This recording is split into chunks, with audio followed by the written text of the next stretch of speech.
بلکہ آخری زمانوں کے اعتبار سے ایک روایت ملتی ہے، آپ نے بارہ سنی ہوگی، اس لیے جلدی جلدی اس روایت کو آپ کے سامنے پیش کر دوں گا،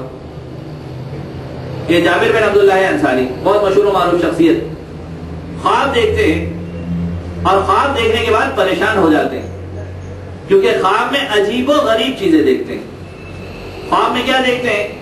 خواب میں دیکھتے ہیں کہ آسمان سے ایک ایسا سفید کپڑا لٹک رہا ہے جو انتہائی صاف و شفاف ہے، اور یہ دیکھتے ہیں کہ اس کپڑے کو لٹکتے ہوئے کچھ افراد آتے ہیں اور تھوڑا تھوڑا کپڑا کاٹ کر چلے جاتے ہیں۔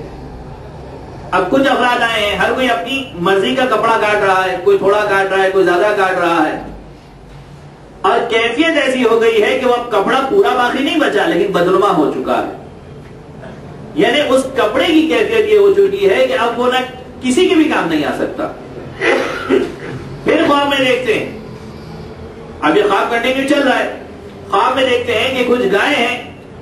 کچھ تندرست گائے ہیں اور کچھ کمزور گائے ہیں، یعنی کچھ طاقتور ہیں کچھ کمزور گائے ہیں۔ ہونا تو یہ چاہیے تھا کہ اگر ان کمزوروں کو کوئی غذا ملتی تو زیادہ بہتر ہوتا، لیکن خواب میں دیکھتے ہیں کہ یہ طاقتور گائیں،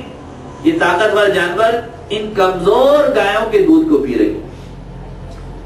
اور حیرانی بڑھ گئی۔ پھر خواب میں دیکھتے ہیں کہ کچھ بیمار لوگ پڑے ہوئے ہیں، کچھ تندرست لوگ پڑے ہوئے ہیں۔ ہونا تو یہ چاہیے تھا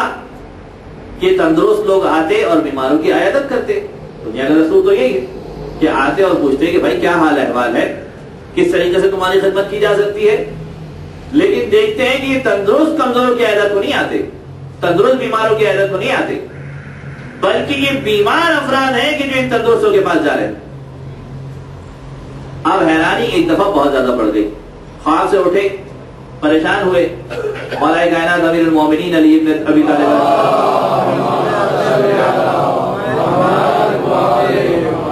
کی خدمت میں حاضر ہوئے اور کہنے لگے مولا میں نے عجیب و غریب خواب دیکھا ہے۔ میں نے خواب میں دیکھا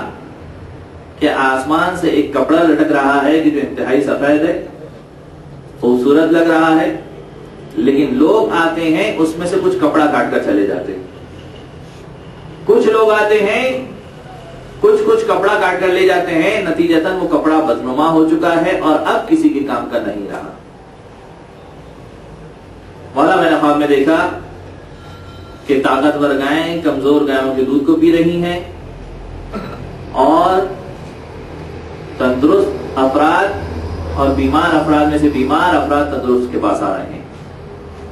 مولا نے کہا کہ اے جابر، یہ اس زمانے کی نشاندہی ہے کہ کیفیت اس قسم کی ہو جائے گی کہ لوگ اپنی مرضی کے دین کو لینے لگیں گے۔ اب جابر نے جب وضاحت چاہی، مولا نے ایک ایک کر کے وضاحت دینا شروع کی کہ دیکھو آسمان سے جو کپڑا لٹک رہا ہے وہ دین اسلام ہے۔ زمانے کی کیفیت اس قسم کی ہو جائے گی کہ ہر بندہ آئے گا اپنی مرضی کا دین اس میں سے کاٹ کر لے جائے گا، کوئی بھی مکمل دین کو نہیں لے گا۔ جب اپنی مرضی کا دین لے گا تو کیفیت یہ ہو جائے گی کہ جو بچا کچا عالم ہوگا وہ اتنا بدنما ہو جائے گا کہ کسی کے کام نہیں آئے گا، کوئی پورا دین لینے کو راضی نہیں ہوگا، ہر کوئی اپنی مرضی کے مطابق، کوئی اسلام کے کسی پہلو کو لے کر آگے بڑھ جائے گا، کوئی کسی پہلو کو لے کر آگے بڑھ جائے گا، ہر کوئی مکمل دین کو ایک جگہ یکجا کرنے کی کوشش نہیں کرے گا۔ پھر امام فرماتے تم نے جو دیکھا کہ یہ جو طاقتور گائیں ہیں یہ کمزور گائے کے دودھ کو پی رہی ہیں، یہ کیفیت وہ ہوگی کہ امیر لوگ غریب لوگوں کا خون چوس رہے ہوں گے اور مال لے رہے ہوں گے، غریب کو اتنا دبا دیا ہوگا کہ ہونا تو یہ چاہیے تھا کہ امیر آگے بڑھتے ان غریبوں کی جا کے مدد کیا کرتے، لیکن یہ ٹیکس اور اس قسم کی دوسری چیزوں سے اس کو اور مزید دبا دیں گے۔ اب تم جو یہ دیکھ رہے ہو کہ جو تندرست افراد ہیں بیمار افراد کے پاس چل کر آ رہے ہوں گے، یہ کیفیت اس قسم کی ہے کہ دینی ضروریات کے لیے حقدار تک چیز پہنچانی ہوگی، بجائے اس کے کہ لوگ جا کر حقدار کو پہنچائیں، حقداروں کو ان کے پاس چل کر آنا پڑے گا، یعنی اتنی عجیب سی کیفیت ہو جائے گی۔ وجہ کیا ہوگی؟ وجہ یہ ہوگی کہ ہر انسان اپنی طریقے کی اطاعت کرنا چاہتا ہوگا۔ ایک امیر سے اگر یہ جا کر کہا جائے گا کہ خمس کے لیے ادا کرو تو اس کا جواب یہ ہوگا کہ خمس کے لیے ادا نہیں کر رہا، لیکن اگر اسی سے جا کر یہ کہا جائے کہ چندہ دے دو، بڑی خوشی سے ایک بڑا سا چیک کاٹ کر دے دے گا۔ کیوں؟ کیونکہ خمس ادا کرنے کے لیے کسی مجتہد کے وکیل کے پاس جانا پڑے گا، یا خود ادا کرنے کے لیے زحمت کرنی پڑے گی، نام بھی چھوٹا ہو جائے گا، اتنا بڑا آدمی اور ادھر آیا ہے۔ چندہ لینے کے لیے تو لوگ بھی آئیں گے، اخباروں میں نام بھی آئے گا اور بڑا نام بھی ہو جائے گا۔ یہ واقعاً کیفیت کیا اس قسم کی نہیں ہو جائے گی کہ انسان ایک واجب کو چھوڑ دے گا اور ایک ایسی چیز کی طرف چلا جائے گا کہ جس کو اسلام نے مستحب قرار دیا ہے۔ ایک ایسی کیفیت پیدا ہو جائے گی، یعنی ہر انسان اپنی مرضی کا دین چاہ رہا ہوگا، جبکہ حدیث قدسی میں واضح الفاظ میں ارشاد ہوتا ہے، یا ابن آدم اطعنی فیما امرتک، تم میری اطاعت کرو اس چیز کے اندر کہ جو میں نے تمہیں سمجھائی ہے، ولا يعلمنی ما یصلحک، اور مجھے اس چیز کی تعلیم دینے کی کوشش مت کرو۔ یہ پروردگار عالم ارشاد فرما رہا ہے حدیث قدسی میں، مجھے اس چیز کی تعلیم دینے کی کوشش مت کرو کہ جو تم چاہتے ہو۔ یاد رکھو میرا بھیجا ہوا دین ہے، تمہاری مرضی تمہارا خیال دین کا حصہ نہیں ہے۔ کیفیت یہ ہو جائے گی کہ ہر انسان یہ سمجھے گا کہ میں جو چاہ رہا ہوں وہ دین کا حصہ بننا چاہیے، وہ کیفیت دین کی ہونی چاہیے۔ یہ نہیں سوچے گا کہ خداوند عالم نے مجھ سے کیا مانگا ہے۔ واقعاً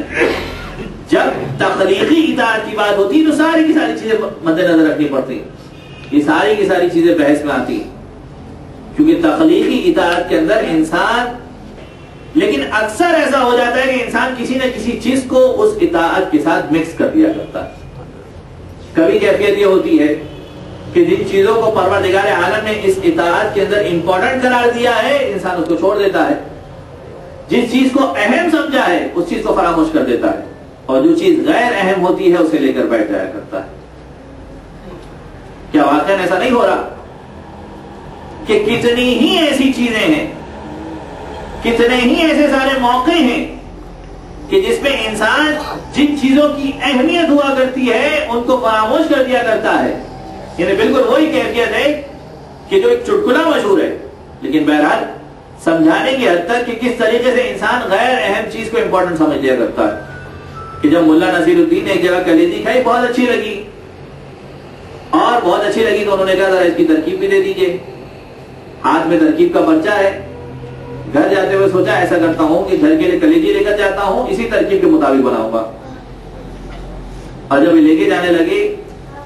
کلیجی کا تھیلا ہاتھ میں ہے، دوسرے ہاتھ میں ترکیب کا پرچہ ہے، کہ اتنے میں ایک پرندے نے جھپٹا مارا اور کلیجی چھین کے لے گیا۔ اور ملا نصیر الدین ہنس رہے ہیں زور زور سے کہ کلیجی لے گئی تو کیا ہوا، ترکیب تو میرے پاس پڑی ہے۔ یعنی کیا انہوں نے اس ترکیب کو اتنا اہم سمجھ لیا کہ جس چیز کے ذریعے وہ چیز بننی تھی وہ بنا دی۔ انسان کی کیفیت دین کے معاملے میں بسا اوقات اس قسم کی ہو جائے گی کہ جس چیز کے لیے ساری کی ساری عبادتوں کو انجام دے رہا ہوگا اصل اسی مقصد کو فراموش کر دے گا۔ یعنی جس پروردگار عالم کی اطاعت مطلوب و مقصود ہوگی، انسان آخر میں اسی چیز کو فراموش کر دے گا، فقط اس چیز کی حد تک رہ جائے گا کہ جس کو انجام دے رہا ہے۔ یہ بات ہے، امام حسین کو اگر خوش کرنا ہے، رضامندی امام چاہیے، پوری رات عزاداری کیجیے،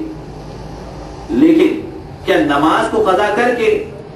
پھر ایسی عزاداری فائدہ مند ہوگی؟ حقیقت یہ ہے کہ سید الساجدین جیسا عزادار بننا ہے، زین العابدین جیسا عزادار بننا ہے، تو بہت ساری چیزیں ایسی ہوں گی کہ انسان اہم اور غیر اہم کا مقابلہ کرنا شروع کر دے گا۔ ممکن ہے کہ مثال غلط ہو جائے، عزاداری سید الشہداء بہت زیادہ اہم ہے، شہداء کی حیات ہے، لیکن بہرحال سمجھانے کی حد تک کہ ایک واجب کو چھوڑ دینا یہ قطعاً مناسب نہیں ہوگا۔ تو جب انسان اپنی مرضی کی اطاعت کرنا چاہے گا، پروردگار